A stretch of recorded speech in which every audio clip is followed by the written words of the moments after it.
Hello everyone, and welcome to my corner of the internet. So a couple of weeks ago, the YouTube algorithm started recommending me videos about the Style Bend Challenge.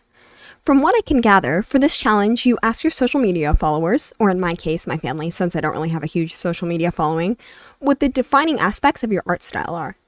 Then you draw a picture of one of your characters, where you change those defining aspects, so you end up with a very different looking illustration. Even though most of the videos I was seeing only included a drawing of one character, I decided to do two characters. And I decided I was going to do one guy and one girl, just to be fair. I ended up going with TJ and Nefertari.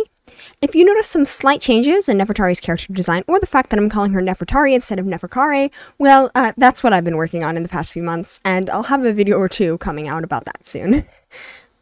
So when I look at my art, one of the first things that makes it recognizable to me is the facial features and the way that they're stylized. Instead of doing big cartoony eyes, I usually just have this little half circle for the upper eyelid and a little oval for the iris. If the character is wearing eyeliner, I add a little bit more onto the end of the upper eyelid. I draw on the whites of the eyes without adding a line for the lower eyelid, and I typically airbrush in a slightly darker color for the pupil and a little shine on the iris. And I usually do a very simplified little squiggle for the nose with no visible nostrils or anything. And the mouth is usually drawn a little bit slanted into the side. I rarely draw a mouth symmetrically, and I don't typically draw out my character's lips unless they're wearing lipstick. Another aspect of my art that was mentioned was that my characters look generally softer and more rounded compared to other art styles. I know that a lot of people like to go for a more angular style when they're drawing, which looks pretty cool in cartoons most of the time, but I usually prefer to go for a more rounded style. I find that it looks a little more lifelike and more, more like an illustration in a children's book, which is ultimately what my goal is. So for this challenge, I decided to make my life extra hard, and I picked two of my characters that are intended to have round shape language, just so that they were really representative of that aspect of my style. I love bright saturated colors, and also I typically like a lot of contrast in my character designs. This might reflect my maturity or lack of it, but it just makes me happy to see high contrast bright colors. Even though I tend to draw my characters in high saturation, TJ is a terrible example of this. He has probably the most muted color scheme out of literally all of my characters. I really like very clean line art. That's one of my favorite things about digital art, is that you can get very crisp looking lines, and I always leave my line art black. I do a little bit of variance in the line weight, but otherwise I try to keep it as clean and dark as possible.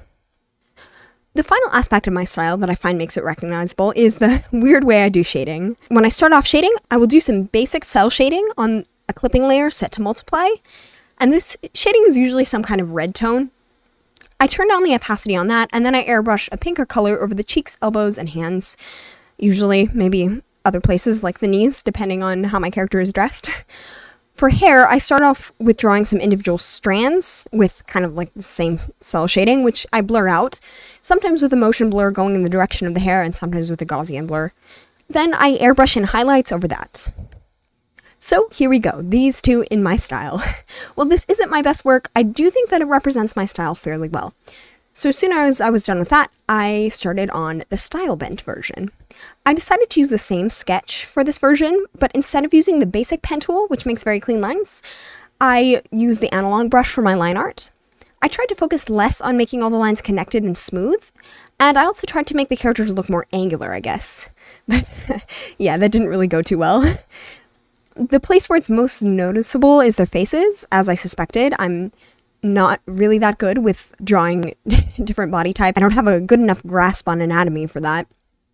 But for the overall face shape, I gave Nefertari a more heart-shaped face, which, come to think of it, is one of the most common face shapes for cartoon characters. I see it a lot in anime-style art, and also in a lot of Western animated cartoons, especially for female characters. I didn't see that working for TJ. And I actually have another blonde male character who has more of the heart-shaped triangular sort of face, and I didn't want TJ looking like a 21st century version of him, so I tried to square off his jaw instead. But it doesn't look like him at all, and I don't know, I just kind of hate it. I also ended up doing a weird sort of eye shape for him, since I didn't want it to look like he was wearing eyeliner like Nefertari is. That did not go too well. The noses that I gave them look almost hilariously bad, and they definitely don't add what I hoped to the illustration. This is probably because of my lack of experience drawing noses this way. I've actually been considering drawing more more detailed noses on my characters because I thought that it might make it easier to differentiate their faces and make it more obvious what nose shapes they have. But obviously, that's not really working in this picture. TJ is supposed to have, I don't know, like a snub nose, whatever you'd call it, and Nefertari is supposed to have more of a Nubian nose shape, but you cannot tell in this picture at all. I'm going to keep practicing though because I really want to learn to draw better noses. Even though I usually use the fill bucket for my flat color, I knew that that wasn't going to work with this line art. So instead, I filled in all the line art in one color, and then I put the flat color on a clipping layer. I knew I wanted the colors to be less saturated and more cohesive, I guess. So I experimented a bit with that. As I suspected, this worked a lot better with Nefertari than it did with TJ, who ended up looking very generally gray. At this point, I was giving up hope, but I knew I had to finish the shading. Instead of doing cell shading, I used the watercolor brush so I can make it look as soft as possible and more like it was painted. And I used blue set to multiply instead of red. One trick I did try was adding some red shading to the edge of the blue shading on their skin so that they look more alive. I'm pretty sure that I saw this tip in one of the Style Bend videos that was recommended to me. So thank you to whoever it was that taught me that. I held off adding any sort of blush, which took a surprising amount of self-control, and I also didn't do any hair shading, except for a few lines that I did on the line art layer that suggest hair texture. So there you have it, my Style Bent characters. You can see I added a few finishing touches, including an earring on Nefertari's left ear and a shadow behind both of them. For my style, I did my usual red cell shading, and for the Style Bend, I used a very blurred out blue shadow. I also colored the liner, which I really think helps it to look like it wasn't drawn by me. I almost never use anything other than black line art. In this final picture, I think that Nefertari actually looks fine. TJ looks a little questionable though. I was having a pretty hard time translating his facial features into this new Style Bent style. Even though my final results are a little hard to look at, I would recommend this challenge. It really forced me to look at exactly what I stylize in my art and why. For example, I rarely think about why exactly I draw a squiggly line in place of a nose, but now I know, I guess. Anyway, thanks for watching and have a great day. Bye.